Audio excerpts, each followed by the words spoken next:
శ్రీమాత్రే నమః. చరాచరమైనటువంటి ఈ సృష్టి అంతా కూడా ఆధ్యాత్మికతో నిండి ఉన్నది.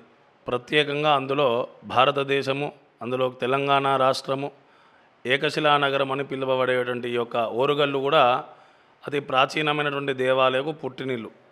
అందులో పురాతనమైనటువంటి దేవాలయాల్లో ప్రధానంగా తీసుకున్నట్లయితే చాలామందికి అందరికీ భద్రకాళి దేవాలయము అని అంటుంటారు.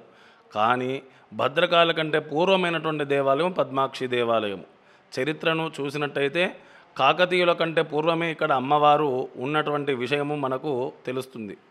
ఈ యొక్క దేవాలయము బహిర్గతమైనది ఎప్పుడయ్యా అంటే కాకతీయుల రాజులలో మొట్టమొదటి రాజు అయినటువంటి మాధవవర్మ ఈ అమ్మవారికి ఎదురుగా ఉన్నటువంటి ఆ యొక్క అద్దం ఏదైతే ఉన్నో అది సొరంగ మార్గం ద్వారా ఆ యొక్క రాజు వెళ్తున్నప్పుడు అమ్మవారిని దర్శించి మొట్టమొదటిగా అమ్మవారిని దర్శించడం జరిగినది మాధవవర్మ అనేటువంటి రాజు.